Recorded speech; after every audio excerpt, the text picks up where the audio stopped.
So one time, this guy actually wrote to her saying that he's ill and asked whether she could come over and visit him, right? Because we're friends, aren't we? So this girl actually went. And this girl went, and the guy attempted to rape her. Didn't succeed. The guy actually killed her. It's a real case in Indonesia, so they're investigating that now. But I have to say, it's one of those extreme cases. But these are the sort of stuff, if you're not involved in your children's lives, you can actually get them exposed to such things. So I think as parents, we need to be involved. How do we get involved? I'll show you a bit more later on. Okay? And they give away their personal details, very callous with it, whether it's their home address, phone number. I don't know how many of you have you been to your kids' social networking sites? Have you looked at the kind of information they post up there? Is it yucky for you? No? Okay. I was in KL 2 weeks back. So there's this lady, she works in Malaysia's cyber security department. She's very interesting. Her daughter, she's on her daughter's Facebook page, right? So her daughter said, her daughter happened to be updating on the Facebook site. And then she said, hey, I see you've joined this group, I hate so-and-so girl. What's that about? So actually her daughter is the chief. Her daughter actually set up a site because the daughter hated another girl in school. So out of her anger, set up a site and all her friends joined in, right? And that amounts to cyber harassment, cyberbullying. So we'll have a bit of chatter on that. All right, just a bit about motivation. Today, the internet is no longer a place where you find viruses going to your machine. I want to stress this. Today, the internet is not about viruses going to your machine. In the 80s, you used to have a virus called the ambulance virus. It's an interesting virus. What it does is it creates an ambulance, and the ambulance does nothing but go across your screen all the time. Very irritating. Didn't mean any harm, though. The guy who created the ambulance virus got famous, obviously, right? I don't know whether we hired them, but I don't think so. Today, their motivation is very different. They're out to make money. You know, in Symantec, we monitor what we call the underground economy. Believe it or not, okay?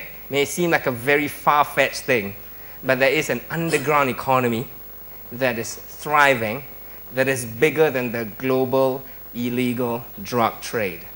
And we monitor these servers because, you know, it's our job, because we're a security company. And I can tell you, for example, a typical cyber criminal in the US, you know, can make as much as 720,000 US a year.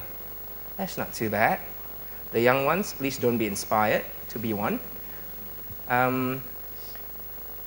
During a period of time which we monitored from 08 to 09, 07 to 08, a credit card sells between 10 cents to $25.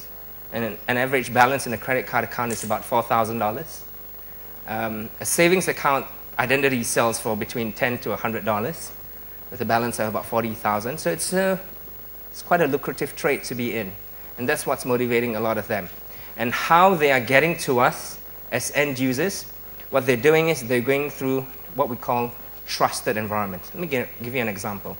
If you've used email, if you've used instant messaging, or now you have social networking, right? What they do is they hack into somebody's account because they've been callous. They clicked on something, so they can hack into your account. And they can send out messages to your friends. So another real case, people obviously have been asked to send money. I don't know whether you've seen that. I'm stranded overseas. I've lost all my valuables. I need help, right? Please send money to this account. Don't worry, any small amount I take. Because I come back, I pay you, all right? It's quite typical, to be honest. And in fact, one of my friends came out in the Today paper, because she was one victim. Told her, see, never talk to me. So today, the cyber criminals, they don't want a lot from you. They don't want $1,000. They want only $10. If everybody in this room gives me $10, I'll be quite rich from just one act. And I can perform that act repeatedly over time. So that's what they're after. So be very cautious that that's something you've got to protect yourself against. Okay? So you know the Haiti earthquake, the Chile tsunami, within 24, 48 hours, we already saw bogus websites coming up soliciting donation for the victims, all aimed at trying to get your information and stealing them and then doing stuff with it, okay? So don't fall for this kind of stuff. So just a few more stats. Yes, that's how often a crime happens on the web. Every 0.25 seconds. As I said that, 2 or 3 crimes already happened. All right? That's how often it happens around the world. 1 in 5 amongst us will become a victim of cybercrime. You know? So it's not something that won't happen to you. You've got to take it seriously. All right? The funny thing is that because people steal $10, maybe sometimes you are fooled into thinking, $10, it's okay. Next time I won't do it again. Hey, but $10 for other people, every time it happens, it builds up the booty for the cyber criminals. Every 1 in 4 website is poisonous, which means that today, I've got friends who don't use any security software, and they say, I'm a good guy. I don't click on anything, I'm not fooled into following email links and so on and so forth. I'm safe, but actually you're not, because today, you can actually get infected just by landing on a website. You land on a website, you don't do anything, you don't have proper security, something can get into your machine very fast, okay? And then it does nothing in your machine, does nothing. So you don't know actually that it's acting. That's what we call a botnet, okay? Where what it does is it's waiting for a command. It's got a central controller. The controller says, attack, then it will attack, okay? So that's what a botnet is. Every 3 seconds an identity is stolen. Now some of the risks, I don't want to dwell too much into the risks because I don't want anybody to think that the internet is negative and so on. But I'll just mention one, cyberbullying. So I don't know whether you've read, some of you would have read the case in the US where a girl committed suicide because she was bullied online. And she was bullied online by her schoolmate's mother, actually. So her schoolmate's mother felt that she was victimizing the daughter, opened an account, became friends with the girl, and then posed as a boy who was deeply, madly in love with her. And then one fine day, told her that, actually, I don't care about you. You're better off dying anyway. So she committed suicide because of that. And they found that it's not only the mother's 2 colleagues as well were in cahoots. So they were doing this sort of thing. So I go back to the example just now about the lady working in cybersecurity in Malaysia.